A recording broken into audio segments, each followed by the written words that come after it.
హల్లెలూయా. ఇక్కడ మాట్లాడుతున్నాడు, తండ్రి శిక్షించిన కుమారుడు జ్ఞానము గలవాడవుతాడు. మనందరికి తెలుసు, మాట వినని కుమారులు ఏ రకంగా చెడిపోతారో, నాశనం అయిపోతారో, ఖరాబ్ అయిపోతారో, జులాయిగా తిరుగుతారో మనందరికి కూడా తెలుసు. మాట వినకపోతే తల్లిదండ్రులంగా మనం ఎంతో బాధపడుతూ ఉంటాం. అయ్యో, నా మాట వింటే నా కుమారుడు ఎంతో బాగుపడు, నా మాట వినక చెడిపోతున్నాడని మనం చాలా చాలా సందర్భాలలో అనుకున్నటువంటి సందర్భాలు కూడా ఉంటాయి.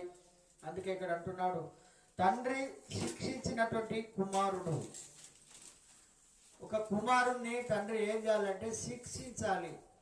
చిన్నతనము నుండే ఒక క్రమమైనటువంటి పద్ధతిలో కొడుకులనే కానీ బిడ్డలనే కానీ తండ్రి పెంచవలసినటువంటి బాధ్యత తండ్రికి ఉంటుంది, తల్లికి కూడా ఉంటుంది. కానీ ఇక్కడ అంటున్నాడు, తండ్రినే మొదటిగా అడుగుతున్నాడు. తండ్రి శిక్షించినటువంటి కుమారుడు, తండ్రి శిక్షించినటువంటి కుమారుడు జ్ఞానము గలవాడవుతాడు, తెలివి గలవాడవుతాడు, బాధ్యతలను ఎరిగినటువంటి వాడుగా ఉంటాడు. ఎందుకంటే తండ్రి శిక్షించాలి. చిన్నప్పటి నుంచే ఏమంటున్నాడు అని అంటే, ఒకవేళ 24వ వచనంలో దీంట్లో కనుక మనం చూసుకున్నట్టయితే మాట్లాడుతున్నాడు ఇక్కడ, బెత్తము వాడని వాడు, చూడండి, చిన్నప్పటి నుంచి కట్టెతోటి బెదిరియాలి. అక్కడిక్కడ చేతితోటి కొడతాంటారు కొంతమంది. ఎప్పుడు కూడా కొడుకులను శిక్షించేటప్పుడు బెత్తము వాడాలి, కర్ర వాడాలి. కర్రను చూపెట్టగానే అతడు భయభ్రాంతులకు గురయ్యేటట్టుగా, ఒకసారి కొడితే చాలు ఎప్పటికీ ఆ భయం ఉంటుంది తన జీవితంలో. అందుకే ఇక్కడ అంటున్నాడు, బెత్తం అయితే, బెత్తంతో ఎవరైతే బెదిరించకుండా బెత్తంతో వాడకుండా మాట్లాడతారో రానున్న దినాలలో కొడుకులు తిరగబడతారు తల్లిదండ్రుల మీద, తిరగబడతారు తల్లిదండ్రుల మీద. ఈ రోజులలో మనం చూస్తూ ఉంటాం, బెత్తం వాడని వాడు తన కుమారునికి విరోధి అవుతాడని మాట్లాడుతున్నాడు. కుమారుని ప్రేమించువాడు వాణిని శిక్షిస్తాడు. ఎంతైతే నా కుమారుడు బాగుపడాలని అనుకుంటాడో అలాంటి తల్లిదండ్రులు శిక్షిస్తూ ఉంటారు. అటువంటి తల్లిదండ్రులు కుమారుణ్ణి శిక్షిస్తూ ఉంటారు. శిక్షించాలండి. కుమారుణ్ణి కానీ కుమార్తెను కానీ మన కంట్రోల్లో పెట్టుకోవాలి చిన్నతనం నుండి. అందుకే మొక్కై వంగనిది రానై వంగున, చిన్న చెట్టుగా ఉన్నప్పుడే దాన్ని ఏ రకంగా పెంచాలో ఆ రకంగా పెంచాలి. చూడక నా కొడుకు నా మాటింటలేడు, చూడన్నా నా కొడుకు మాటింటలేడని వాడు పెద్ద పెరిగిన తర్వాత అనడం ఏం ప్రయోజనం కాదు. చిన్నతనము నుండే తన యొక్క మార్గంలో నడిపించాలి, భక్తి మార్గంలో నడిపించాలి. ఈ రోజులలో దాదాపు కుమారులను ఏ రకంగా పెంచుతున్నారు అంటే గారాభంగా పెంచుతున్నారు. గారాభం ఎప్పుడు కూడా పనిచేయదమ్మా. గారాభంగా మనం పెంచుతున్నామని అంటే మన కొడుకులను మన బిడ్డలను మనమే ఖరాబ్ చేస్తున్నాం. మనం వాళ్ళ చేతికి వచ్చేటువంటి సమయంలో వారిని ఏం చేస్తున్నామనంటే ఖరాబ్ చేసేస్తున్నాం మనం. అందుకే కుమారులను చిన్నతనము నుంచే వాళ్ళను ఒక కంట్రోల్లోనికి, ఒక భక్తి మార్గంలో, ఒక మంచి మార్గంలో నడిపించేటువంటి బాధ్యత ఈ యొక్క గురువుల కంటే తల్లిదండ్రులదే మొదటి బాధ్యత. కొడుకులకైనా బిడ్డలకైనా మొదటిగా తల్లిదండ్రులే గురువులు, తర్వాతనే స్కూల్లో పాఠాలు చెప్పేటువంటి టీచర్లు సార్లే వస్తారు. కానీ మొదటి గురువులు వాళ్ళే. కొంతమందిని మనం చూసినట్టయితే ఎవరి మాట వినరు, పెద్దల మాట వినరు, దేవుని యొక్క మాటలు వినరు. ఎవరి మాట వినటువంటి వాళ్ళు జులాయిగా తిరిగి వారి నాశనానికి వాళ్ళే తెచ్చుకుంటారు. అందుకే ఇక్కడ అంటున్నాడు, తండ్రి శిక్షించినటువంటి కుమారుడు తెలివి కలవాడవుతాడు. పని నేర్పిస్తే పనిలోనే చాకచక్యంగా ఉంటాడు. నువ్వే పని చెప్తే ఎస్ డాడీ నేను చేస్తానంటున్నాడు, ఎస్ మమ్మీ నేను చేస్తానటువంటి రీతిలో మనం పిల్లలను పెంచాలి. ఈ రోజులలో పిల్లలను పెంచాలని అంటే చాలా కష్టమైపోతుంది. చిన్న పిల్లలుగా ఉన్నప్పుడే వాళ్ళు సెల్ ఫోన్కి అలవాటు అయిపోతున్నారు. సెల్ ఫోన్ చూస్తూ ఉన్నారు. మనకంటే ఎక్కువ జ్ఞానం వాళ్ళకు ఉన్నదని మనం సంబరపడుతుంటాం. కానీ ఆ సెల్ ఫోన్ వల్ల నీ కుమార్తె కానీ నీ కుమారుడే కానీ చెడిపోతున్నాడు అని అనుకోవడం లేదు. వాళ్ళు మారం చేస్తున్నారు, వాళ్ళు మంకుతనం చేస్తున్నారు అని అంటే సెల్ ఫోన్ ఇచ్చేసి వాళ్ళ పనులు వాళ్ళు చేసుకుంటున్నారు. ఇది కరెక్ట్ కాదు. ఇది సెల్ ఫోను చిన్నతనంలోనే పిల్లలకు అలవాటు చేయకూడదు. సెల్ ఫోన్ వల్ల పిల్లల ఆరోగ్యాలు కూడా పాడవుతున్నాయని ఆరోగ్య శాఖ తెలియజేస్తా ఉన్నది. మొదటిగా కళ్ళు పాడవుతున్నాయి. దానికి అలవాటు అయిపోయిన వాళ్ళు ఈ రకంగానే నిద్రలో కూడా ఈ రకంగానే చేతులు ఆడుతున్నాయి. వాళ్ళని నిద్రలో కూడా చేతులు ఆడుతూ ఉన్నాయి. అవి ఆ రకంగా. ఎందుకంటే ఎప్పుడు కూడా మన కుమారులను మన కంట్రోల్లో, కుమార్తెలను మన కంట్రోల్లో ఉంచుకోవాలి. అందుకే అంటున్నాడు, అపహాస్యకుడు గద్దింపు మాటకు వాడు లోబడ్డాడు. అపహాస్యకుడు గద్దించినటువంటి మాటకు వాడు లోబడడు. ఇంకేమంటున్నాడు అని అంటే, నోటి ఫలం చేత మనుషుడు మేలు అనుభవించును, విశ్వాసఘాతకులు బలాత్కారం చేత నశించుదురు. నోటి ఫలము చేత అంటే మన నోటి మాట. చాలా మంది అంటారు, ఏమంటారంటే నీ నోరు మంచిగుంటే, నీ నాలుక మంచిగుంటే ఊరంతా మంచిదే. మొదటిగా మన నోరును కాపాడుకోవాలి, మన నాలుకను కాపాడుకోవాలి. మన నాలుకతో ఎవరిని కూడా దూషించకూడదు మనం. అందుకే నోటి ఫలంతో కొంతమంది చూడండి ఎంత చక్కగా మాట్లాడతారు, వాళ్ళతో ఇంకా మాట్లాడాలని అనిపిస్తుంది. అలాంటి మాటలే మనం మాట్లాడాలి. అందుకే అంటున్నాడు, నోటి ఫలం చేత మనుషుడు మేలును అనుభవిస్తాడు, విశ్వాసఘాతకులు బలాత్కారం చేత నశిస్తారు. విశ్వాసఘాతకులు అంటే విశ్వాసము లేనటువంటి వాళ్ళు, విశ్వాసములో చెడిపోయినటువంటి వాళ్ళు, విశ్వాసంలోనికి వచ్చి బయటికి వెళ్ళిపోయినటువంటి వాళ్ళు విశ్వాసఘాతకులు. వాళ్ళు ఏమైపోతారంటే చెప్తున్నది అంటే వాళ్ళు బలాత్కారం చేత నశించిపోతారు. తన నోరు కాచుకొని వాడు తన్ను తాను నోటిని కాపాడుకుంటే మనము నోటి మాటతోటే ఎన్ను పలుకుతుంది. అవునమ్మా, మన నోరు జారితేనే. ఇప్పుడు మనం ఏమైనా చెడు మాట మాట్లాడితే మన భర్త మాట్లాడతాడు, ఏమంటాడంటే ఒళ్ళు ఎలా ఉన్నది అని అంటాడు, లేకుంటే ఇంకోసారి ఒళ్ళు పలుకుతుంది అని అంటాడు. ఎందుకంటే అవి గుర్తు చేస్తూ ఉంటాడు. ఎందుకంటే మన నోటి మాట ఎట్లా ఉండాలంట, మన నోటి మాట ఏ రకంగా ఉండాలని మాట్లాడుతున్నాడు.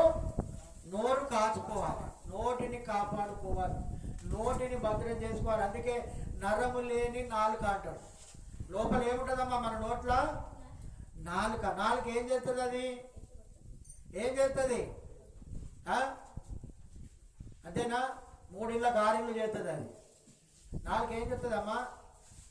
ఒక సంసారాన్ని కూలగొడుతుంది నాలుక నోటి మాటతోటి. అవునా? ఒక చాడితోటి ఒక జీవితం ఖరాబ్ అయిపోతుంది. నోటి మాటతోటి చనిపోయేటువంటి వాళ్ళు లేకపోలేదు, నోటి మాటల చేత. ఎందుకంటే ఈ యొక్క నాలుక, మన నోటిలో ఉన్నటువంటి నాలుక ప్రకృతి చక్రానికి సిచ్చు పెడుతుందట. ఈ నాలుక నోటి మాట ఏం చేస్తుందట?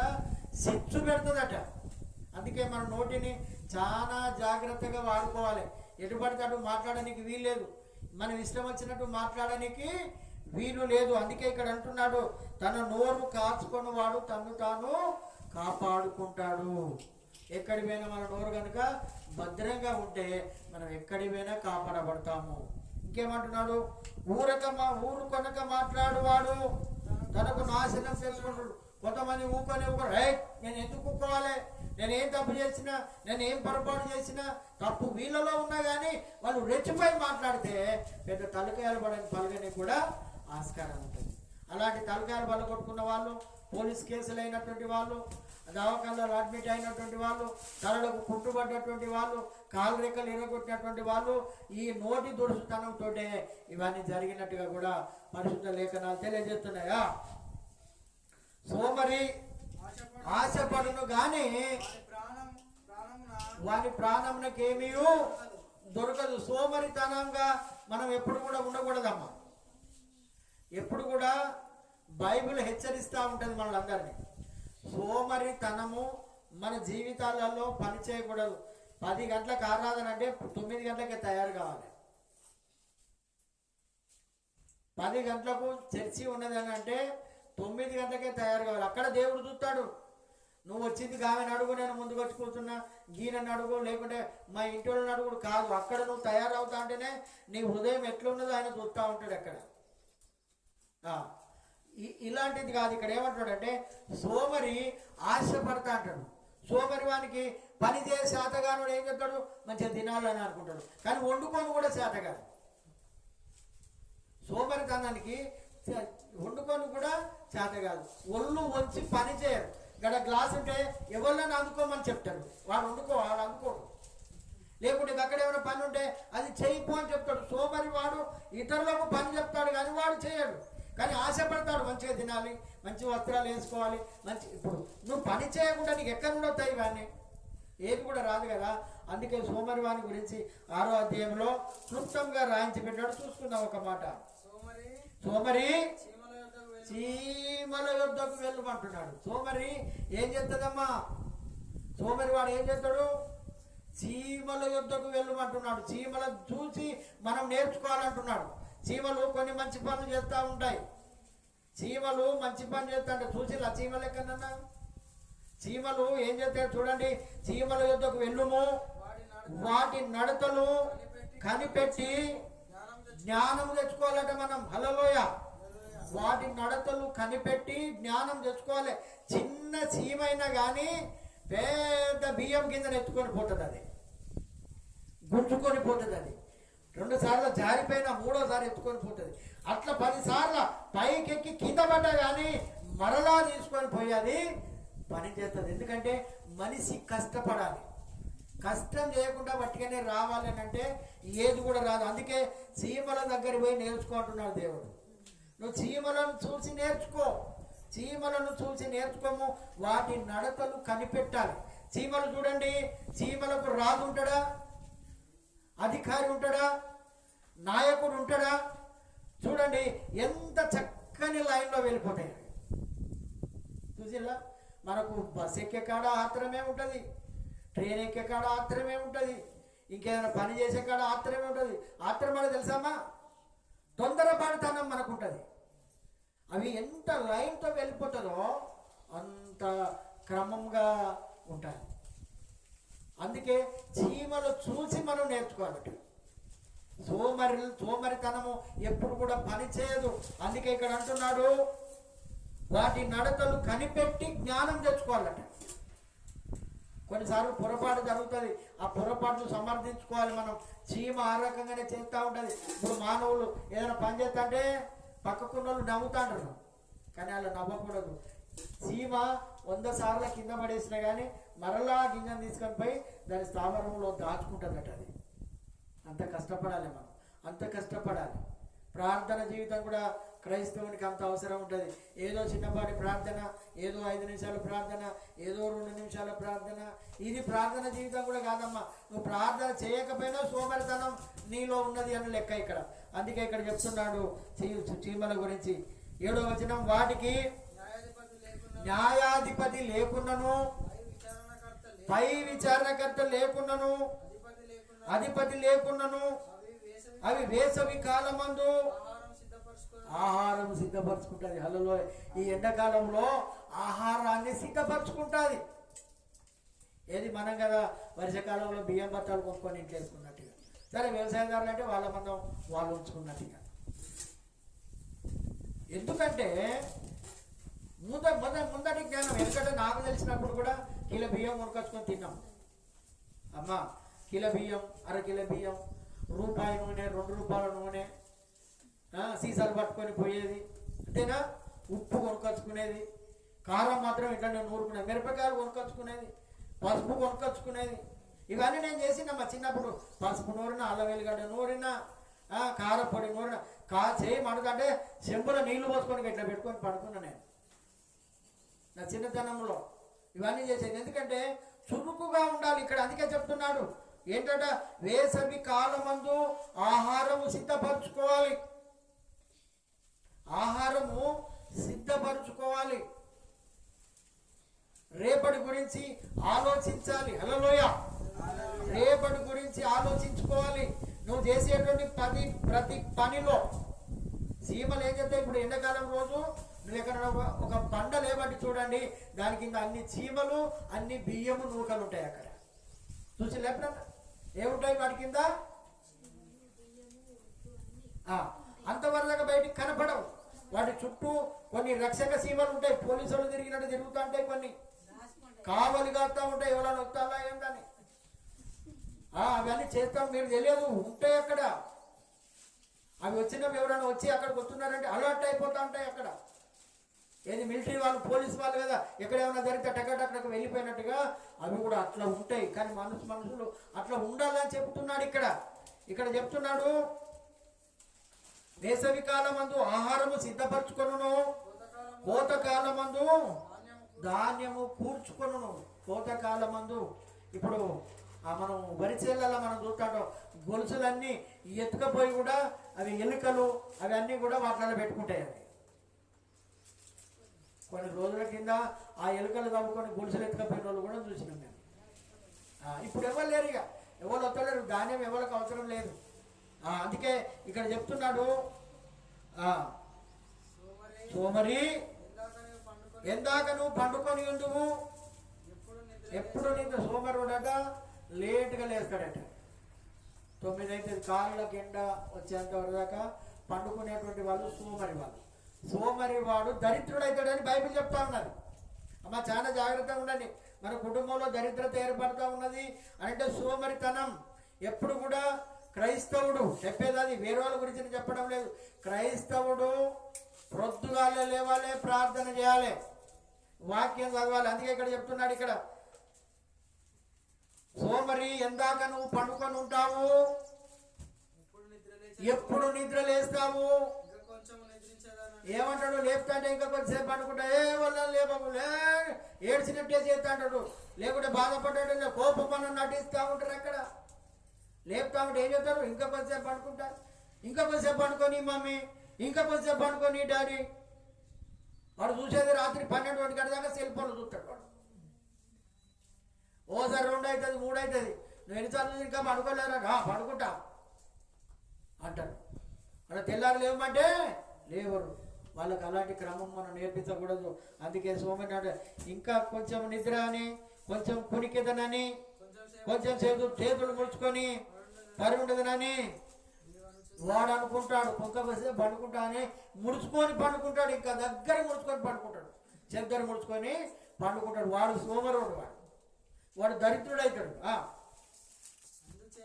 అందుచేత దోపిడిగాడు వచ్చినట్లు దరిద్రము నీ యొద్దకు వచ్చి. చూడమ్మా చాలా జాగ్రత్త. సోమరితనం ఎప్పుడు కూడా పనిచేయదు.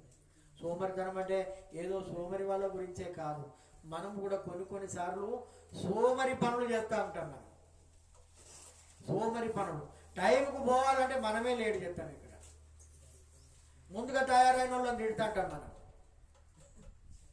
ముందుగా తయారైన వాళ్ళని తిడతాం. ఎప్పుడు కూడా సోమరితనం చేయదు.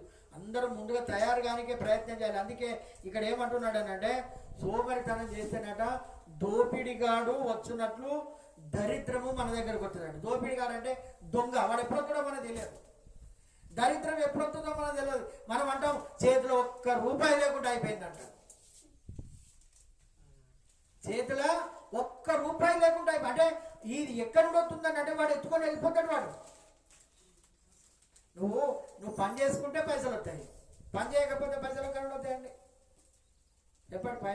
ఇప్పుడు నేను పనికి పిలిచేవాడు కూడా, నేను పిలిచేటోళ్ళు కూడా, నువ్వు హుషారుగా పని చేసిన వాళ్ళు పిలుతారా, లేకుంటే ఊరికే కూర్చొని ముచ్చట్లు పెట్టేవాళ్ళు పిలుతారా చెప్పండి.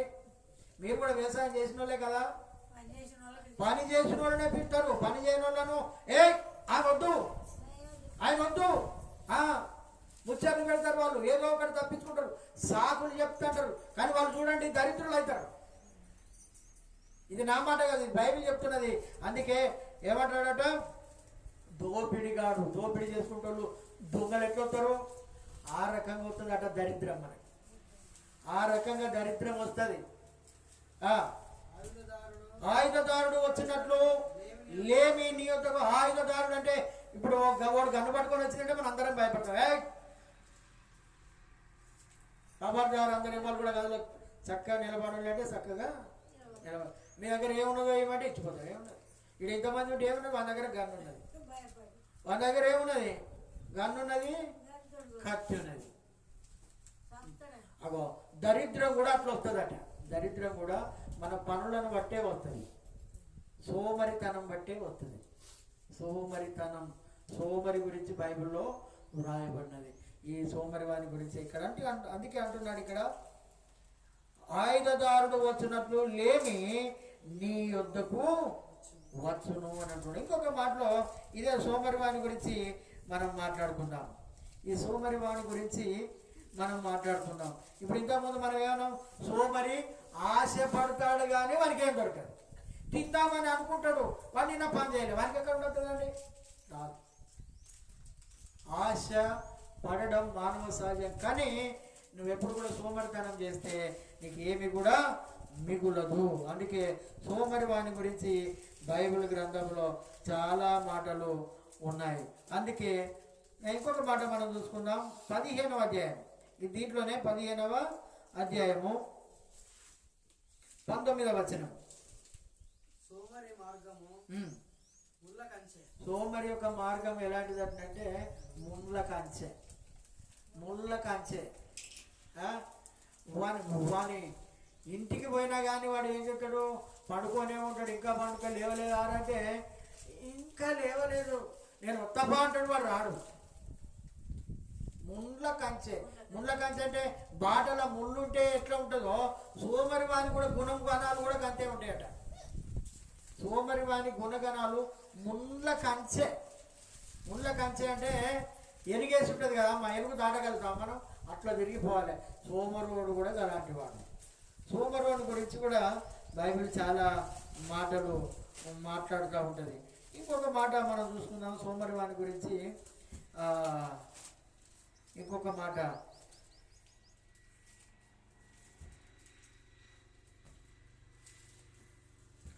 24వ అధ్యాయం 30వ వచనం.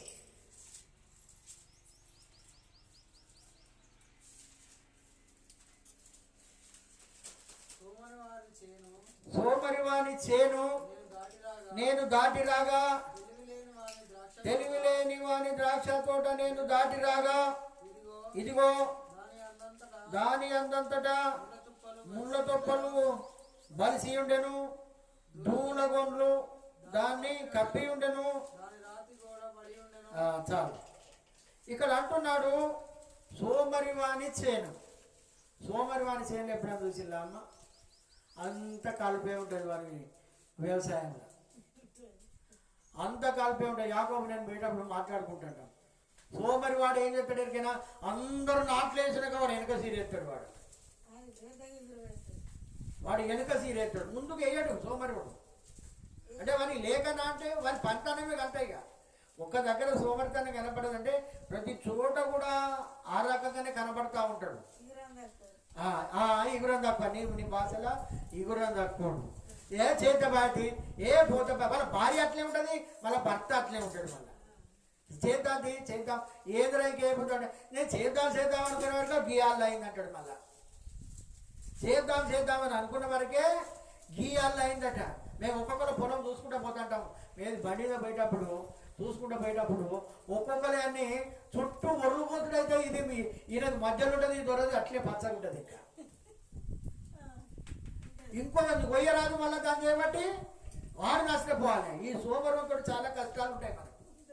సోమరి వానితో చాలా కష్టాలు ఉంటాయి. ఇక్కడ అందుకే అంటున్నాడు సోమరి వాని చేను నేను దాటి రాగా, తెలివి లేని వాని ద్రాక్ష తోట నేను దాటి రాగా, ఇదిగో దాని అంతంతటా ముళ్ళ తుప్పలు మలిసి ఉంటాయట. అలా మరి ముళ్ళ తుప్పలు మలిసి ఉన్నప్పుడు ఏముంటుంది?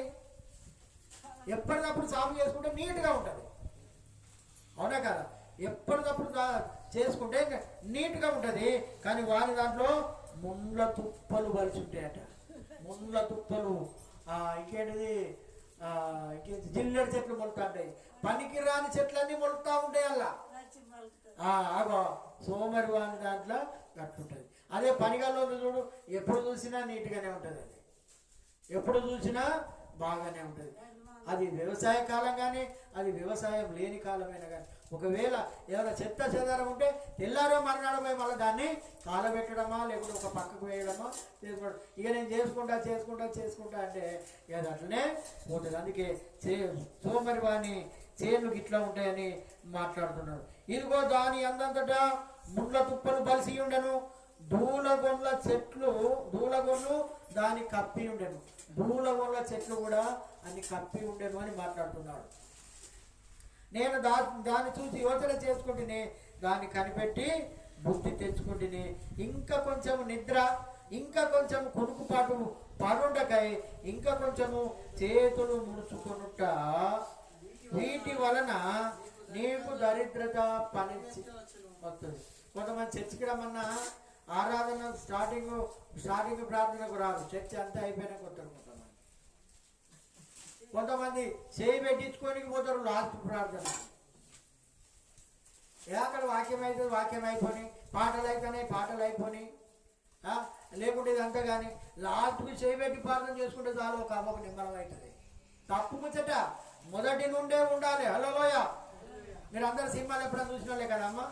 మొదటి నుంచి చూస్తే మంచుకుంటుందా, లేకుంటే మధ్యలో పోయి చూస్తే బాగుంటుందా, సాయంత్రం లాస్ట్కి చూస్తే మంచుకుంటుందా? మరి దేవుని ఆరాధన కూడా అంతే అమ్మ, మొదటి నుండే ఉండాలి, మొదటి నుండే నీ బుద్ధి నీకు ఉండాలి, మధ్యలో కాదు. అందుకే సోమరి వాణిలాగా ఎప్పుడు కూడా మన జీవితాలు ఉండడానికి వీల్లేదు. సోమరి వాని జీవితం ఇక్కడ కూర్చొని లేచి తెచ్చుకోవచ్చు, కానీ ఇంకొకరిని తెమ్మంటాడు ఆ గిలాసవాడు. అది తీసుకురాకుండా మనకు ఇంకో కోపం. మళ్ళా ఎప్పుడు కూడా సోమరితనము ఉండకూడదు క్రైస్తవునికి. అందుకే ఎవ్రీ స్త్రీలు చురుకైన వారని బైబిల్ గ్రంథంలో రాయబడినది. ఎవ్రీ స్త్రీలు ఎలాంటి వారటమ్మా? చురుకైనటువంటి వాళ్ళు. పరో ఆర్డర్ ఇచ్చాడు, ఏమనంటే ఈ ఇజ్రాయేలు ప్రజలలో ఎవరైనా డెలివర్ అయితే మగపిల్లగాడు పుట్టగానే కానుపు పీటల మీదనే వాళ్ళని చంపేయాలని చెప్పేసిండు. వాళ్ళకి ఏది మంత్రశాలకు కానుపు పీటల మీదనే చంపేయండి అని చెప్పాడు. అయితే ఈ యొక్క స్త్రీలు ఏం చేసిందంటే వీళ్ళు దేవునికి భయపడ్డారు. హల్లెలూయా. వాళ్ళు దేవునికి భయపడి వాళ్ళను బ్రతకనిస్తే మళ్ళా పరో వాళ్ళని పిలిపించాడు. ఏమమ్మా మీకు ఇంతగానో చెప్పాను కదా, మీరు ఏం చేశారని అంటే, అయ్యా మమ్మల్ని ఏం చేయమంటారు అయ్యా, మేము పోయేసరికే వాళ్ళు కమ్మి ఉంటారు, మేము ఎట్లా చంపాలని వాళ్ళు దేవునికి భయపడి అబద్ధం ఆడారు ఆ యొక్క పర్వతకి. అందుకే ఎవ్రీ స్త్రీలు చురుకైన వారు. అందుకే క్రైస్తవులు కూడా చురుగ్గా ఉండాలి. హల్లెలూయ.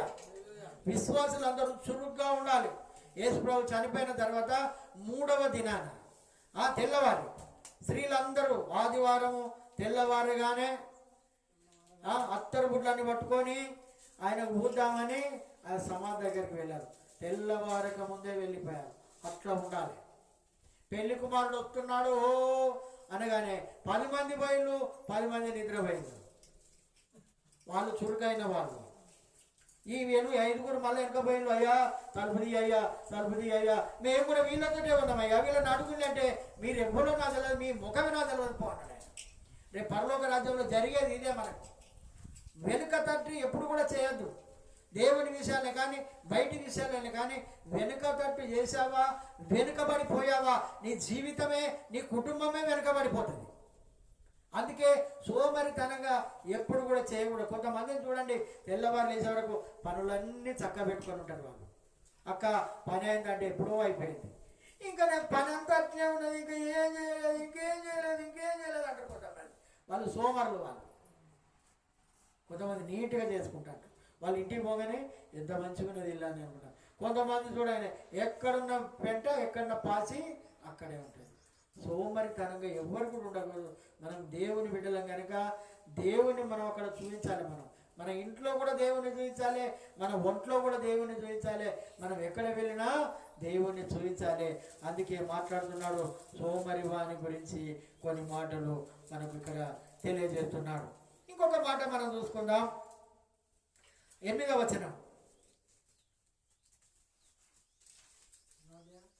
ఒకని ప్రాణమునకు బలముడు, ఒకని ప్రాణమునకు వాని ఐశ్వర్యము ప్రాయచిత్తము చేయను. బెదిరింపు మాటలు వినడు. ఈ దరిద్రుడు ఏం చేస్తాడంటే, ఈ సోమరి వాడు ఎవడు బెదిరించినా భయపడడుగా. ఎందుకంటే వానికి ఏం లేదు, ఇక ఏం చేసుకుంటావు చేసుకో, నా దగ్గర ఏమున్నది అంటాడు వాడు. కానీ ఒకని ప్రాణమునకు వాని ఐశ్వర్యము ప్రాయచిత్తం చేస్తాడట. మనం కష్టపడి సంపాదించుకున్నటువంటి ఆస్తి అది ఎవడెత్తబడు, అది ఎవరి పాలు కూడా కాదు. కష్టపడి సంపాదించాలి. అన్యాయంగా అక్రమంగా ఎప్పుడు కూడా చేయకూడదమ్మా. మనం కష్టార్జితంలోనే 10 రూపాయలు వెనకేసుకోవాలి. 10 రూపాయలు దేవునికి ఇవ్వాలి. నీ కష్టార్జితం చూస్తాడు ఆయన, నీ మంచి గుణాన్ని ఆయన చూస్తాడు. ఇక్కడ నీ భార్య పిల్లలకు, నీ భర్తకు, నీ తోబుట్టువులకు, నీ రక్త సంబంధులను ఎంత ప్రేమించి వాళ్ళకు ఆ రకంగా ఘనత చేస్తావో, రేపు వాళ్ళ ఇంటికి పోతే మాకు ఏం మర్యాద ఇస్తారు, మేము ఇక్కడ మర్యాద చేస్తేనే అక్కడ మర్యాద ఇస్తారు కదా అని అనుకొని మనం వాళ్ళకి ఎట్లా చేస్తామో, దేవుడు కూడా మనం ఇక్కడ చేసేదాన్ని చూసి అక్కడ మనకు మర్యాద ఇస్తాడు. చప్పట్లు కొడదాము. హల్లెలూయా. ఐశ్వర్యం ఎప్పుడు కూడా మనకు ఉండదు. ఎన్నడైనా దీన్ని వదిలిపెట్టి పోవాల్సిందే. కానీ దేవునికి ఇచ్చేటువంటి వాటా దేవునికి తప్పకుండా మనం ఇవ్వాలి. అది ఎప్పుడు కూడా అసలు ఇక్కడ ఉన్నటువంటి భూమిలో ఉన్నటువంటి ఐశ్వర్యమే కానీ, లేకుంటే ఈ భూమిలో ఉన్నటువంటి నీ ధనమే కానీ, ఇది చిమ్మట కొడుతుంది, అవసరమైన దొంగలు ఎత్తుకపోతారు, లేకుంటే ఎవరెవరికో అయితే వాడు నేను ముస్తాడు కథమైపోతుంది. ఎప్పుడు కూడా మనం కష్టార్జన చేసింది దేవునికి ఇవ్వాలి. ఇవ్వడం నేర్చుకోవాలమ్మా. దేవునికి నువ్వెంత ఇస్తే నిన్నంత గణపరుస్తాడు ఆయన. హల్లెలూయా. ఇవ్వడం అంటే, కానీ ఆయన ఏం బీదవాడు కాదు, ఆయన బీదవాడు కాదు. మీ అందరికీ వాక్యాలు తెలుసు. కొంతమంది వాక్యాలు మొదటి నుండి విన్నటువంటి వాళ్ళే, మీరు మొదటి నుంచి విన్నటువంటి వాళ్ళే. అబ్రహాముని ఏమడిగాడు ఆయన, నీకు ఒక్కడే ఉన్నటువంటి నీ కుమారుణ్ణి తీసుకొని వచ్చి మోరియా పర్వతం మీద ఒకదాని మీద అతన్ని బలి అర్పించమన్నాడు ఆయన. అంటే ఉన్నోడే ఒక కొడుకు, అంతేనా? ఉన్నోడే ఒక కొడుకు, ఒక్క కొడుకును బలి అడుగుతున్నాడు ఆయన. అరే ఈయనేం దేవుడు అండి బలి అడుగుతున్నాడు? నువ్వు బలిస్తేనే ఈ ఆకాశ నక్షత్రముల కంటే, ఈ యొక్క సముద్రంలో ఉన్న ఇసుక రేణువుల కంటే నేను ఎక్కువ చేస్తానన్నాడు ఆయన. ఆయన దేవునికి భయపడ్డాడు. తండ్రి నువ్వు చెప్పినట్టే నేను చేస్తానన్నాడు ఆయన. ఎప్పుడైతే బలి అర్పించబోయాడో, అబ్రహామా ఆగు, ఇప్పుడు నువ్వు నాకు భయపడువాడవని నాకు తెలిసింది, నువ్వు భయపడువాడవని తెలిసింది. మన దేవునికి ఏమైనా దాచుకుంటే అది ఎవడో ఎత్తుకపోతాడు. మరి ఆయన ఇవ్వకపోతే సంతానం మనం ముందు ఇప్పుడు కదా ఉండకపోదు. మనం ఆయన అడిగిన ఇవ్వాలి. లేకపోతే కొన్ని మనం దాతృత్వంగా మన హృదయంలోనికి కొన్ని రావాలల్లా, మన హృదయంలోనికి కొన్ని రావాలి. ఏ రకంగా అంటే చూడండి, ఇంకొకరి విషయం చెప్తా. హన్న గురించి మీకు తెలుసు కదా, హన్న తెలుసా? హన్న అంటే గొడ్రాలు. ఆమె భర్తకు 2 భార్యలమ్మ. చిన్న భార్యకు పిల్లలైనాయి, పెద్ద భార్యకు పిల్లలు కాలే. అర్థమైతే అమ్మ. అయితే ఈమె ఎలాంటి చూపు చూసేదని అంటే నీచంగా చూసేది. నువ్వు గొడ్రాలు, నాకు పిల్లలు చూడని. కొంతమంది పిల్లలు ఉన్నోళ్ళు, పిల్లలు లేని వాళ్ళు, వాళ్ళ గుణాలు వాళ్ళ చూపులు మీకు తెలిసే ఉంటాయి. బహుశా చూటి పోటీ మాట్లాడడం, గొడ్డుదాన ఎందుకు పడతానవి అంటారు కొంతమంది కదమ్మా. అంతేనా? ఆ రకంగా ఒకటే ఇంట్లో వీళ్ళు ఉంటున్నారు. ఈమె అవమానంగా భావిస్తూ ఉన్నది. ఈమె అవమానంగా భావిస్తూ ఉండి ఈ రకంగానే దేవుని ఆలయానికి వాళ్ళు సంవత్సరానికి ఒక్కసారి పోయేది. వాళ్ళు వింటాల వాక్యం మంచిగా, చాలా జాగ్రత్త. ఇది చాలా అవసరం మన జీవితాలలో. సంవత్సరానికి ఒక్కసారి వాళ్ళు పోయేది, ఏటేట పోయేదట. కానీ ఈ యొక్క దుఃఖాన్ని, ఈ బాధను, ఈ అవమానాన్ని, సమితి పెట్టేటువంటి బాధ అంతే కదా, ఆ బాధను భరించలేక దేవుని ఆలయంలో తన హృదయాన్ని కుమ్మరిస్తూ ఉన్నది, ప్రార్థన చేస్తూ ఉన్నది. మన లెక్కన కూర్చొని పోతలేదేమే అంటే మీరు ఏమైనా బాధపడారమ్మా? దేవుని ఎదుటికి వచ్చిందంటే మన బాధలని చెప్పుకోవాలి. ఇక్కడ ప్రార్థన చేయమన్నప్పుడు నీకేం బాధ ఉన్నదో చేసుకోవాలి నువ్వు ప్రార్థన. ఆమె ప్రార్థన చేస్తూ ఉన్నది, ప్రభువా నాకు సహాయం చేయి ప్రభువా, నేను సూటిపోటి మాటలు నేను భరించలేకపోతున్నాను, నా ఇంట్లోనే ఉన్నది, బయటికి పోతే అవమానం, అవో గొడ్రాలు ఎదురొస్తుందని వాడు పక్కకు పోతాడు, పెళ్లి కార్యాలకు వస్తుంటే గొడ్రాలు వద్దంటున్నారు, అటుపైన మంచి కార్యాలకు పైన వీటి వద్దంటున్నారు. తెలుసు కదా ఇవన్నీ, తెలుసా అమ్మ? ఎంతమంది తెలుసు చెప్పండి, చేతులు ఏమంటండి? ఎంతమంది తెలుసు ఇట్లాంటి ముచ్చట్లు? గొడ్డామే ఎదురుకపోతే ఏమంటారు, పక్క పోతారు, రాగరాగా గిది ఎదురైంది ఎదురా, కట్టెల మోపు ఎదురైనా, పిల్లి ఎదురైనా, పాము ఎదురైనా తిరిగిపోయిన వాళ్ళు ఉన్నారమ్మా. ఇప్పటికి కూడా పోయిన వాళ్ళు ఉన్నారు లేరా? మొన్న ఒక వ్యక్తి, నేను ఒక ఆయన అటు ఆయన మాట్లాడుకుంటాను, అటు నిలబడ్డాడు, నేను ఇటు నిలబడ్డాను. ఇటు నిలబడితే మధ్యలో రోడ్డు ఉన్నది, ఇట్లా పోవాలి మేము మాట్లాడుకుంటా అంటే, ఏమయ్యా బండి ఆపి అంటున్నాడు, ఏమయ్యా మీ ఇద్దరు నిలబడతాడు, మీ ఇద్దరి మధ్యలోకి వెళ్ళి నేను పోవాలా? ఒక అంత సెంటిమెంట్ ఉన్నది ఆ మనిషికి. అలాంటి వాళ్ళకి భూమి మీద ఉన్నారు. మొన్ననే ఇది 15 రోజులు కూడా కాలే ఈ విషయం జరిగింది. అంటే ఎట్లా ఉన్నారో చూడు మనుషులు. ఆ మహాతల్లి ఏడుస్తా ఉన్నది దేవాలయంలో. ప్రభువు భర్త అంటున్నాడు, నేను 10 మంది కుమారుల కంటే నేను శ్రేష్టమైన వాడను కానా? లేదయ్యా లేదు, నువ్వు నన్ను ప్రేమిస్తున్నావు ఓకే, నువ్వు కనికరిస్తున్నావు ఓకే, నువ్వు అన్ని చేస్తున్నావు ఓకే, కానీ ఈ సూటిపోటి మాటలతో, ఈ జనాలతో, నా ఇంట్లో ఉన్నటువంటి దానితో నేను భరించలేకపోతున్నా. ఈ ఒక్కసారికే వస్తా నీతోటి, హల్లెలూయ, ఇంకొకసారి నేను మందిరానికి రాను, దేవుడు నాకు గర్భఫలం ఇస్తేనే వస్తానని ఛాలెంజ్ చేసి వెళ్ళిపోయింది. తన హృదయం అంతా దేవుని సన్నిధిలో కుమ్మరించుకున్నది. తన హృదయాన్ని కుమ్మరించుకొని ఏమంటున్న దానికైనా, ప్రభువా నువ్వు గనుక నాకు మగ పిల్లనిస్తే, నీవు గనుక నాకు మగ సంతానాన్ని గనుక నువ్వు ఇస్తే, నీ మందిరంలోనే నేను అతన్ని వదిలిపెడతా. ఏమంటుంది? నీ మందిరంలోనే అతన్ని సేవకునిగా నేను ఇస్తా. అతని ఎంట్రికలు కట్ చేయను, ఎంట్రికలు తీయను, పుట్టుకతో ఎంట్రికలు అట్లే ఉండాలి, అట్లా నేను వదిలిపెడతా. ఎందుకంటే ఈ నింద పోవాలి నాకు. హల్లెలూయా. ఏం నింద పోవాలమ్మా? గొడ్రాలు అనేటువంటి నింద పోవాలని దేవునికి చెప్పుకుంటున్నది. అలాంటి ప్రార్థన చేసింది. అక్కడ యాజకుడు అంటున్నాడు, అమ్మ ప్రార్థన అయిపోయింది, అందరు వెళ్ళిపోయింది కదమ్మా, నువ్వు ఇంకా కూర్చున్నావు ఏంటంటే, అయ్యా నేను నా దేవుని సన్నిధిలో నా హృదయాన్ని నేను కుమ్మరించుకుంటున్నా, నా బాధంతా నేను దేవునికి తెలియజేసుకుంటున్నా అనగానే ఆయన అన్నాడు, మీదటికి సంవత్సరం తప్పకుండా దేవునికి సహాయం చేస్తాడమ్మా. దేవుడు ఇచ్చాడు 2 సంవత్సరాలు. పాలు ఎప్పుడైతే మర్చిపోయాడో బాలుడు, ఆమె దేవునికి మాట ఇచ్చాది కనుక వెంటనే తన కుమారునికి మంచి అంగీలు కుట్టింది. ఆమె కుట్టి ప్రేమ, ఎందుకంటే కొడుకు పోతాడు, విజయక్క కొడుకు పోతాడు, చేతులలో ఆడిన కొడుకు పోతాడని మంచి అంగీలు కుట్టింది, గ్లౌజులు కుట్టింది, కాళ్ళకు సాక్సులు కుట్టింది, అన్ని మంచి బట్టలు కుట్టించి, కొడుకాయ నువ్వు పోతున్నావని దేవుని మందిరంలో అప్పగించి, అయ్యా నువ్వు నన్ను నింద తొలగించినందుకు నీకు వందనాలు అయ్యా, ఏమిచ్చినా నా రుణం పోలేదు అయ్యా అని ఆ ప్రార్థన చేసుకొని అందులో వదిలేసి వెళ్ళిపోయిందమ్మా. వెళ్ళిపోయిన తర్వాత మళ్ళా ఎంత సంతానం ఇచ్చిండు ఎరికేనా? 3 మగపిల్లల్ని ఇచ్చిండు, 2 ఆడవాళ్ళని ఇచ్చిండు దేవుడు. హల్లెలూయా. అర్థమైందా? దేవునికి ఇస్తే ఎక్కడ పోదమ్మా, భయపడతాడు. సాతాను గాడేమో ఏయ్ ఇయ్యకు అంటాడు, కానీ దేవుడు ఇయ్య అంటాడు. దేవుడు ఇవే 2 మనం తేడాలో భయపడేది. మనది ఎక్కువ శాతం సాతాను గాని మాటే వింటారు క్రైస్తవులు, దేవుని మాట వినరు. అందుకే ఎప్పుడు కూడా మన శాపం పోవాలి, మన దరిద్రం పోవాలి, మనకు ఉండబడిన ప్రతి ఒక్కటి ఉండాలి. ఎందుకు చెప్తున్నానంటే మనము కూడా ప్రయోజకులము కావాలి, దేవునికి ఇవ్వడం నేర్చుకోవాలి. విధవరాల గురించి తెలుసు కదా, సారేపత్ విధవరాలు ఏం చేసేది? ఆమెకున్నది పిండి కొద్దిగానే. అమ్మ చాలా జాగ్రత్తగా, మీరు నాకు ఇవ్వకుండా ఏం బాధ లేదు, నాకు దేవుడు ఇస్తాడు. హల్లెలూయా. చెప్తున్నా, ఎప్పుడు కూడా దేవుని విషయంలో వెనకాడకండి. మనం దరిద్రం అయ్యామని అంటే నిజంగా మనకి ఇలాంటి వాక్యాలు ఎవరు చెప్పలేదు.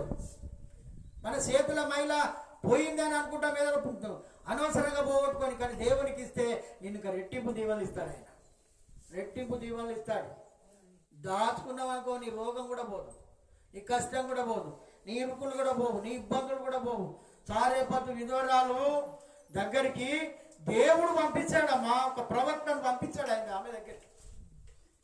దేవుడు పంపిస్తే ఒక ధనవంతుని దగ్గరికి పంపించాలి, 3 పూటలు భోజనం చేసి పెట్టడం దగ్గర పంపాలి. కానీ ఒక విధవరాల దగ్గరికి పంపించాడు ఆయన. ఆ యొక్క కేరీతు బాగులో నీళ్లు తాగాలి, ఆ ఒడ్డుకు పండుకోవాలి.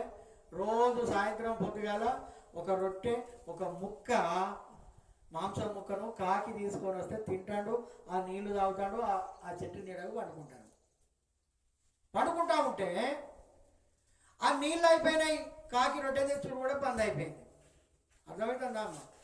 అందైతే ఇక పడుకొని ఆలోచిస్తాడు, రేపటి గురించి ఎట్టులో ఇక తెలుస్తలేదు నాకు, నేను ఎట్లా బ్రతకాలో తెలియడం లేదు అని అనుకున్నటువంటి సందర్భంలో ఒక తల్లి, అతను ఈ వయసులో ఉంటారు వాళ్ళు, ఆ తల్లి ఒక కట్టె పుల్లలు ఏరుకుంటుంది ఇక్కడ. హల్లెలూయా. ఇప్పుడంటే ఇంటింటికి గ్యాస్ ఉన్నదా? గ్యాస్ అందరికి ఉన్నాయి కదా, గ్యాసులు అందరికీ. కట్టె పుల్లలు ఏరుకుంటున్నది.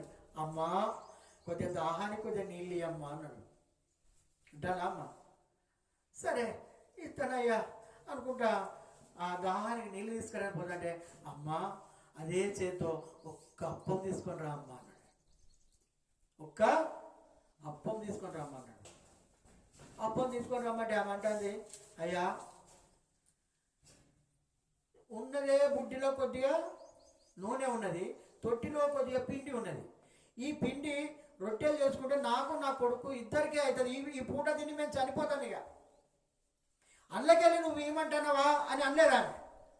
సరే అయ్యా అని అయితే ఆయన ఏమన్నాడైనా, నువ్వు కనుక ఇస్తే, ఈ మాట ఎవరు చెప్తలేరు ఇక్కడ, నువ్వు కనుక ఇస్తే 3.5 సంవత్సరాలు ఈ భూమి మీద వర్షం పడదు, అంతవరదాకా నీకు ఏ కొరత ఉండదు అని చెప్పేసి. అమ్మ ఇదేదో మంచుకున్నది అని అనుకొని ఆ తల్లి పోయి రొట్టె చేసి మొదటిగా తీసుకుపోయి ఆ దైవజనానికి ఇచ్చింది, ఆ నీళ్లు తీసుకుపోయి ఇచ్చింది. అమ్మ హల్లెలూయా. ఇక చిన్న రొట్టెలు చేసుకొని చెరొక ముద్ద తిన్నారు, చెరొక రొట్టె, చిన్న రొట్టెలు ఆ యొక్క కొడుకు ఆ తల్లి తిన్నారు. అనుకుంటుంది కదా తల్లి, కొడుకు తెలియదు కదా, గవ్వడి పిల్లలు వాళ్ళకి ఏం తెలుసండి, ఇలా తెలుసా ఏమైనా ఉన్నది లేదు తెలియదు కదా. ఆ రకంగానే రేపటికి ఏముంటుంది మన పని అయిపోయింది బిడ్డ, ఇక దీంతో రాస్తే అనుకుంటా ఏడుచుకుంటూ తిన్నారు, అది చేసుకుంటూ తిన్నారు, ఇలా తిన్నారు. తెల్లవారి మళ్ళా లేచి మళ్ళా అక్కడికి ఆ పొయ్యికాడికి పోయి ఆ దాని మూత తీసుకుంటే మళ్ళా పిండినది, గట్టిగా చప్పట్లు కొట్టండి. ఆ బుద్ధిలో నూనె మళ్ళా ఉన్నది. అట్లా ఎరికేనా 3.5 సంవత్సరాలు మంచిగా తింటాడు ఉంటాను. వాళ్ళు ఎవరికి ఇచ్చిళ్ళు? వాళ్ళు దేవునికి ఇచ్చింది, దైవజనునికి ఇచ్చారు. అంటే మనలో ఉన్న ప్రాబ్లంలు పోవాలని, అంటే మనలో ఉన్న కష్టాలు పోవాలని అంటే దేవునికి ఇవ్వండి. నీ రోగం పోవాలంటే దేవునికి ఇవ్వాలి. నువ్వు ఇవ్వకపోతే ఇక నీ ఇష్టం. అవో ఈ పాత్రగా గిట్ట చెప్తానేది, ఆయనకు అంతా ఇయ్యాలని చెప్తాడు కావచ్చు అని మీరు అనుకోకండి. మీరు అనుకుంటే దురాత్మ మీలో ఉన్నట్టే, నీ దురాత్మ నిన్ను వెంటాడుతుంది అంతేగా. నేను చెప్పేవాడికి నేను చెప్తున్నా, మనం ధనవంతులం కావాలి. సఫర్ కొట్టండి. మనం ఇచ్చేవారిగా ఉండాలి, తీసుకున్నవారిగా కాదు. మనము ఇచ్చేటట్టు ఉండాలి, ఇట్లా చేయబెట్టట్టు ఉండద్దు. నీ బ్రతుకు అట్లుంటుంది, నీ జీవితం అట్లుంటుంది. ఎప్పుడు కూడా మనం గ్రహించాం, ఊహించాం. చూడండి పరిస్థితులు తారుమారైపోయేది ఉన్నది మనకి. మన పరిస్థితులన్నీ తారుమారు చేసేటువంటి దేవుడు. అందుకే ఈ యొక్క వాక్య భాగాలన్నీ మనకి ఇస్తున్నాడు. ఇంకొక మాట మనం చూసుకుందాం, 11వ వచనం చూసుకుందాం. 13వ అధ్యాయం 13వ అధ్యాయము 11వ వచనం. మోసము చేత సంపాదించిన ధనము క్షీణించిపోతుంది. మోసం చేసి డబ్బు సంపాదించకండి. మోసం చేసి ఒకరి గెట్టు మలుపుకోవద్దు, మనం ఒకరి గెట్టు దున్నద్దు. మనం అది మోసం అవుతుంది. అది మోసము చేత సంపాదించినటువంటి డబ్బు అది క్షీణించిపోతుంది. కష్టము చేసి కూర్చుకున్నవాడు తన ఆస్తిని వృద్ధి చేసుకొను అని మాట్లాడుతున్నది బైబిల్ వాక్యం. హల్లెలూయా. కష్టార్జితం అందుకే దావీదు ఏమంటున్నాడంటే నా కష్ట స్థితిలోనే ఏంటట, నా కష్ట స్థితిలోనే నా దేవునికి 1000 మణుగుల బంగారం ఇచ్చినన్నాడు. గట్టిగా చప్పట్లు కొట్టండి. 1000 మణుగులు. దావీదంతా ఇచ్చిన వాళ్ళు లేరు, దావీదంతా గొప్పవానిగా ఈ లోకంలో లేరు. దేవుడికి అంతా ఇచ్చాడు. ఆయన ఆలోచన అంతా దేవుని మీదనే, ఆయన ఆలోచన అంతా దేవుని మీదనే. అర్థమైంది అమలు? ఆయన ఆలోచన అంతా దేవుని మీదనే. ఆయన ఒకసారి అనుకుంటాడు ఇట్లా, ఏమనుకుంటున్నాడని అంటే, నేను మంచి ఇంట్లో వండుకుంటానని, 3-4 అంతస్తుల బిల్డింగ్లో నేను వండుకుంటున్నా, చల్లగా వండుకుంటున్నా, చల్లని ఫ్యాన్ వేసుకొని నేను వండుకుంటున్నా. కానీ నా దేవుడు డేరాలలో ఉన్నాడు. నా దేవుడు ఎక్కడ ఉన్నాడట? డేరాలలో ఉన్నాడు. ఆయన కూడా నేను ఒక మందిరం కట్టాలి అని ఆయన హృదయంలో కలిగి ఆశ బయలుదేరాది. ఆశ బయలుదేరాది. చూడండి, దేవుని కోసం ఆశపడ్డ ప్రాణాన్ని ఆయన తృప్తిపరిచేటువంటి దేవుడు. ఆయన ఎన్నాడు కూడా ఆయన దావీదు సొలొమోను చేసినటువంటి ఒక్క రోజు ఖర్చు మనం చూస్తే భయపడతాం. ఈ రోజులలో ఎవరు కూడా చేయలేరు. అంత దేవునికి ఇచ్చేది వాళ్ళు. సొలొమోను కూడా అంతే, దేవునికి ఇచ్చుట్లో వాళ్ళు ముందు వరుసలో ఉన్నారు. యోబు గురించి కూడా మనం విన్నాం చాలాసార్లు. యోబు కూడా ధనవంతుడే, అయినా కానీ అతడు ప్రతిదినం దేవునికి బలులు అర్పించేది. దేవునికి ఇచ్చేటువంటి వాళ్ళు ఎవరు కూడా చెడిపోరు. అందుకే ఇక్కడ అంటున్నాడు, ఏమంటున్నాడు అని అంటే, మోసము చేత సంపాదించిన ధనము క్షీణించిపోతుంది.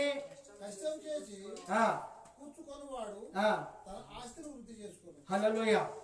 13వ వచనం చూసుకుందాం. ఆజ్ఞను తిరస్కరించినటువంటి వాడు అందువలన శిక్ష నొందును. ఆజ్ఞ విషయమై భయభక్తులు గలవాడు లాభం పొందును. హల్లెలూయా. ఆయన ఆజ్ఞను పాటించాలి, సమయాన్ని పాటించాలి, దేవునికి ఇచ్చే విషయంలో పాటించాలి. అందుకే ద్వితీయోపదేశకాండం 1వ అధ్యాయంలో 28వ అధ్యాయం 1వ వచనంలో అంటున్నాడు, ఆయన యెహోవా యందు భయభక్తులు కలిగి ఆయన ఆజ్ఞను ఎవరైతే పాటిస్తారో వాళ్ళు భూమి మీద ఉన్నటువంటి వాళ్ళకంటే హెచ్చించబడతారని రాయబడ్డారు. కానీ దేవుని ఆజ్ఞను ఎప్పుడు కూడా తిరస్కారం చేయకూడదు. దేవుని మాటను విజయక ఎడు చూడ కింది చూడకు. హల్లెలూయా. దేవుడు పైన ఉన్న వాటినే వెతుకుమన్నాడు, కింద ఉన్నాయి మనకు అవసరం లేదు. కిందికి దయ్యం చూస్తే తప్పు చేసినోడు చూస్తాడు కిందికి, అంతేనా? తప్పుకి ఎవరు కిందికి చూస్తారమ్మా? నాలుగేస్తాడు. మనం ఎప్పుడు కూడా అలాంటి వాళ్ళం కాదు మనం. హల్లెలూయా. మనం ఎవరికి భయపడవలసిన పనేం లేదు. ప్రాణం పోయినప్పుడు తీసుకొని ప్రాణం భయపడాల్సినటువంటి పని లేదు. దేవుని విషయం గురించి ఏది ఏమైనా, అందుకే నేనేమైనా ప్రభువా నిన్ను స్తుతిస్తాను, నాకేమున్నా ప్రభువా నీకు అర్పిస్తాను, ఏదైనా కానీ. అందుకే చెప్తున్నాడు ఇక్కడ, ఆజ్ఞను తిరస్కరించకూడదు. ఒక మాట చెప్పాడా తప్పకుండా వెళ్ళిపోవాలి. ఆజ్ఞ అతిక్రమమే పాపం అంటున్నది బైబిల్ గ్రంథం. ఆజ్ఞ ఈ ఆజ్ఞను విన్నాడు గనుకనే అబ్రహాము ఆశీర్వదించబడ్డాడు. హల్లెలూయా. దేవుని మాట వినండి ప్రియ దేవుని బిడ్డలారా, సంఘస్థులారా. ఏదో స్వార్థం కోసమో ఏదో మోసం కోసమో నేను మీకు బోధించడం లేదు. మీరు కూడా నా వలె ఉండాలని, నాకు ఇంట్లో కారం లేకుండా నేను దేవుని సేవ చేస్తాను. మీకు తెలియదు ముచ్చట. ఇప్పటికే మా కొడుకు, మా బిడ్డకు, మా భార్యకు ఒక్కొక్కసారి ఎట్లయితుంది అని అంటే, ఈయన అన్ని చేస్తాడు ఇంట్లో లేకుండా లేకపోయా. హల్లెలూయా. మన దేవుడు గొప్పవాడు, పనులు చేస్తూ ఉంటాడు. మనకు అధికారుల దగ్గర పోతే మంచి మన్ననలు ఉంటాయి, మంచిగా మాట్లాడతారు వాళ్ళు. మరి ఒక్కొక్కరిని మాట్లాడరు, ఎందుకంటే దేవుడు మాటలు మనం చెప్తాం కాబట్టి, దేవుడు మనలో ఉంటాడు కాబట్టి. అధికారులు కూడా మంచిగా మాట్లాడతారు మనతోటి. ఎవరు పని ఉన్న వాళ్ళు చేస్తారు. ఇది రియల్ అమ్మా, నేను చెప్తున్నానని కాదు. యాకోబుని అడుగు, యాకోబుని కూడా మా అధికారుల దగ్గర నేను తీసుకొని పోతా. ఒకసారి ఆయన ఏమన్నా ఎరికేనా, ఏమయ్యా నెలకు 20,000 వస్తాయి, ఎందుకు నౌకరు చేస్తలేవు నువ్వు దిగిపోయిన వాళ్ళు నౌకరు దిగిపోయిన వాళ్ళందరూ నౌకరు చేస్తారు, నువ్వేందుకు చేస్తలేవు అని అంటే నేను చేయను సార్, నేను పాస్టర్గా చేస్తాను సార్ అంటే ఏమన్నాడికైనా నువ్వు నా గురించి ప్రార్థన చేయి. అరే నువ్వు మంచిగానే ఉన్నావు కానీ కట్టె పట్టుకున్నాడు నౌకరు చేస్తాడు. లేదు లేదు నేను నా దేవుని పని చేయాలి. హల్లెలూయా. హల్లెలూయా. ఎందుకు? డబ్బు ఉంటుందా? ఉంటుందా అమ్మ? శీలకాలం ఉంటుందా డబ్బు? ఇటు వస్తుంది అటు వెళ్ళిపోతా, ఎవరి దగ్గర ఉంటుందో తెలియదు. ఈరోజు నా జేబులో ఉన్న రూపాయలు రేపు నీ జేబులోకి వస్తుంది. అది ఎప్పుడు కూడా శాశ్వతం కాదు, అది ఎన్నడూ కూడా శాశ్వతం కాదు. అందుకే ఆజ్ఞను తిరస్కరించకండి, దేవుని మాట వినండి. దేవుని మాట వినాలి. నీకు 100 రూపాయలు వస్తే దేవునికి 10 రూపాయలు వేయాలి. నీ ఇంట్లో మొదటి కోడిగుడ్డు పెడితే ఆ కోడిగుడ్డు దేవుని మందిరానికి రావాలి. నీ మొదటి పంట దేవునికి రావాలి. ఇవన్నీ మీకు తెలియదు, వాళ్ళు చెప్పరు, మీరు నేర్చుకోరు. చూడండి మీ స్థితిగతులు, మీ చేతుల మైలు వెళ్ళిపోతుంది అంతే. చాలా ఉన్నాయి దేవునికి ఇచ్చే విషయాలలో, మీకు అర్థం కాదు. వాళ్ళు ఎప్పుడో చెప్తారు, మీరు గిట్టే నిద్రపోతే మీకు ఏమర్థమవుతుంది? అక్కడ వాళ్ళు చెప్పేది చెప్తారు, చెప్పేది చెప్తారు. ఏదో వాళ్ళు గొప్పవాళ్ళు కావాలని కాదు. పాలయగంత మందిరం కట్టి తీసుకుపోతాడా? తీసుకుపోతాడా అమ్మ? మరి మనం కూడా కట్టుకోవాలి మందిరం. హల్లెలూయా. అలా చేస్తే ఈ దీనికంటే సూపర్ కట్టుకోవచ్చు మనం. ఎవరు అవసరం లేదు, మనమే చాలు. ఎవరు రావాలని ఏం లేదు, ఎవరు ఇవ్వాలని ఏం లేదు. అందుకే ఇక్కడ అంటున్నాడు, ఆజ్ఞ విషయమై భయభక్తులు కలిగి గలవాడు లాభం పొందుతాడు. లాభం కావాలి మనకు. మమ్మల్ని చాలా మంది అంటారు, ఏం లాభం, మీరు రోజు రోజు ఏం సంపాదించుకుంటారు? ఏం లేదు, దేవుని బిడ్డలతో మేము గడిపోతాం. హల్లెలూయా. అదే మాకు లాభం. ఏం లాభం కావాలమ్మా? ఇన్ని రోజులు చెడు కార్యాలు చేసినాం, అది లాభమా? మోసాలు చేసినాం, లాభమా? అన్యాయాలు చేసినాం, లాభమా? అక్రమాలు చేసినాం, లాభమా? దేవుని ప్రజలతో ఒక్కరితో మాట్లాడినా మనకు లాభం. చప్పట్లు కొట్టండి. హల్లెలూయా. దేవుని వాక్యం వల్ల బోధించిన లాభం. అందుకే ఆజ్ఞను తిరస్కరించిన వాడు అందువలన శిక్షనందును లాభమునందును జ్ఞానుల ఉపదేశము జీవపు ఊట. జ్ఞానుల యొక్క ఉపదేశం అట జీవపు ఊట. ఊట అంటే తెలుసా? నీళ్ళ ఊట. నువ్వు తీస్తా అంటే ఊట వస్తూనే ఉంటుంది. బాయిలో నీళ్ళు అయిపోతా అంటే ఏం చేస్తారమ్మా? పూడిక తీసేది వెనకట, ఇప్పుడు సైడ్ బోర్లు ఎత్తాళ్ళు, ఇంకా లోపల అవుతాళ్ళు, ఇంకా దానికి బోర్ల మళ్ళీ ఇంకా బోర్లు ఎత్తా అన్నారు. ఒక్క బోర్లో 4-5 బోర్ మోటార్లు వేసి పైకి నీళ్ళు తెచ్చేట టెక్నాలజీ వచ్చింది ఇప్పుడు. జీవపు ఊట. జీవపు ఊట. ఊట ఎండిపోతే ఏమైపోతుంది? ఊట ఎండిపోతే ఏమవుతుంది అమ్మా? ఎండిపోదు అంటున్నాడు ఇక్కడ. నువ్వు మంచి పని చేస్తే నీ జీవపు నీ ఊట కూడా, భూమిలో ఊట కూడా ఎక్కడ పోదు అని మాట్లాడుతున్నాడు. అందుకే ఏమంటున్నాడు అంటే జ్ఞానుల ఉపదేశము వినాలి. జ్ఞానుల ఉపదేశం అది జీవపు ఊట. ఇంకొక మాట మనం చూసుకుందాం, 20వ వచనం చదువుకుందాం. జ్ఞానుల సహవాసము చేయవాడు జ్ఞానము గలవాడు అవుతా అంటాడు. మంచోని దండ పడితే మంచోడే అవుతాడు, చెడ్డోని దండ పడితే చూడాలా? ఇట్లా మీరు చూడండి, మీరు ఇంటికి పోయి చూడండి, తాగుబోతుందంటే తాగుబోతలే ఉంటాడు వాడి చుట్టూ. చూడండి మీరు ఇప్పటికీ, నేను చెప్తానని కాదు, ఉంటారా? మంచోని దంట మంచోళ్ళే ఉంటాడు, తిరుగుబోతుని దంట తిరుగుబోతులే ఉంటాడు. ఎటువంటి వాడిని దంట వాళ్ళే పడతారు. అందుకే ఇక్కడ అంటున్నాడు, జ్ఞానుల సహవాసము చేయవాడు జ్ఞానము గలవాడవును, మూర్ఖుల స్వభావము మూర్ఖ స్వభావం గలవాడు వాడు చెడిపోతాడు. మనం కూడా అంతే. అందుకే మంచి మాటలే వినాలి, 4 మాటలైనా పర్వాలేదు. ఇక్కడ మంచి మాటలే వినాలి. మూర్ఖుల సహవాసం మనకు అవసరం లేదు.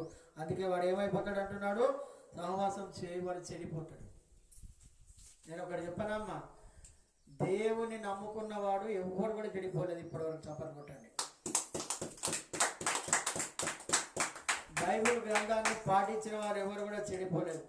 బైబిల్ను తగలబెట్టిన వాళ్ళు మార్చిళ్ళు, బైబిల్ కనబడకుండా చేస్తా అన్నటువంటి కుటుంబాలలోకి వెళ్ళే బైబిల్ వస్తూ ఉన్నది. ఎప్పుడు కూడా బైబిల్ నమ్మండి, దీని మాటలు నమ్మండి. మనుషుల మాటలు నమ్మకండి. మనుషుల మాటలు గారడి మాటలు మాట్లాడతారు మనుషులు, అవి ఎన్నడూ కూడా అది ప్రయోజనం కాదు. అందుకే ఇక్కడ అంటున్నాడు, మూర్ఖుల సహవాసం ఎప్పుడు కూడా మనకు పని చేయదు. ఇంకొక మాట మనం చూసుకొని మనం ముగించుకుందాం. 22వ వచనం. మంచివాడు తన పిల్లల పిల్లలను చేయును. మంచివాడు తన పిల్లల పిల్లలకు ఏం చేస్తాడట? ఆస్తిని సమకూర్చుకుంటాడు. మరి మంచివాడు అంటే ఎవరు? మంచివాడంటే ఎవరు? ఏడు మనం చూస్తా ఉన్నాం చాలా. వాడు తినకుండా, వాడు తాగకుండా, కష్టాలను ఎదుర్కొని, బాధలను ఎదుర్కొని ఆస్తులు సంపాదిస్తే ఇప్పుడు మనుమలు అనుభవిస్తూ ఉన్నారు భూములు, జాగాలు. చూస్తున్నావా? వాడే తినకుండా తాగకుండా వాళ్ళు సంపాదిస్తే తల్లిదండ్రులు ముక్కలు కూడు పెట్టిన వాళ్ళు కూడా ఉన్నారమ్మా. ఇప్పుడు నీకు వచ్చిన పెన్షన్ గుంజుకుంటే వాళ్ళు కూడా ఉన్నారు. ఇప్పుడు వచ్చిన పెన్షన్ కూడా తినకుండా చేసేటువంటి మూర్ఖులు ఉన్నారు. ఇప్పుడు గుంజుకుంటాను, లొల్లి పెడతాను, మళ్ళీ కూడు పెట్టడం లేదు. అంత వచ్చినా కానీ చూడండి ఇక్కడ అంటున్నాడు మన మంచివాడు తన పిల్లల పిల్లలకు ఏదో కొడుకు బతకాలి, వాని కొడుకు ఇద్దరు ఆడవాళ్ళు ఉన్నారు, లేకుంటే ఇద్దరు మొక్కలు ఉన్నారు, వాళ్ళు బతకాలని వీళ్ళు వెనకేసుకుంటే వీళ్ళకే భోజనం పెట్టాడు, వీళ్ళకే ఇది పెట్టాడు. ఇది పెట్టిన వాళ్ళు అందుకే వాడు ఏం చేస్తాడు అంటే ఆస్తికర్తలుగా చేయను, పాపాత్ములైనటువంటి ఆస్తి ఏమైపోతాడ? నీతిమంతులకు ఉంచబడుతుంది. అది హల్లెలూయా. నీతిగా బతికిన వానికే పోతుంది అమ్మాది. ఎన్నటికైనా నీతి నీళ్ళ లేచిన పోదు, ఎన్నడూ కూడా పోదు. అందుకే ఇవి దేవుని మాటలు, ఇవి మనం వినవలసినటువంటి మాటలు, వీటి ప్రకారంగా మనం నడుచుకోవలసినటువంటి మాటలు. ఇవి ఎప్పుడు కూడా మన ప్రయత్నం దేవుని పని చేద్దాం, దేవుని కోసం పని చేద్దాం, దేవుని కోసం అహర్నిశలు శ్రమిద్దాం. ఎప్పుడు కూడా దేవుని పని చేసినటువంటి వాడు ఆశీర్వదించబడతాడు. అతడు కలిమిలో, బాధలో, ఇరుకులో, ఇబ్బందులలో, సమస్యలలో, దరిద్రములో ఇరుకోడు. ఇది గుర్తుపెట్టుకోవాలి మనం. ప్రతి ఆపద నుండి రక్షిస్తాడు. ప్రతి ఆపద నుండి దేవుడు మనల్ని రక్షిస్తాడు. ఎందుకంటే మనకు కూడా కొన్ని మాటలు తెలుసు. ఎన్ని మంచి పనులు చేస్తే ఒక్క శాపం నుండి మనం తప్పిస్తపడతామో మీకు ఎరికేయాలి. ఎన్నో మంచి కార్యాలు దేవుని కోసం, మంచి కార్యాలే చేయాలి, మంచి అదే చేయాలి. దేవుడు మనకు ఇచ్చినటువంటి ఈ మాట ఎప్పుడు కూడా దేవుని కోసం సహాయం చేసేటువంటి మంచి పనులు చేద్దాం. దేవుని కోసము మనందరం కూడా నిలబడదాం. ఆయన ఆశీర్వాదాలు, దీవెనలు పొందుకుందాం. దేవుడి కొద్ది మాటలు దీవించుగాక. ప్రార్థన చేసుకుందాం.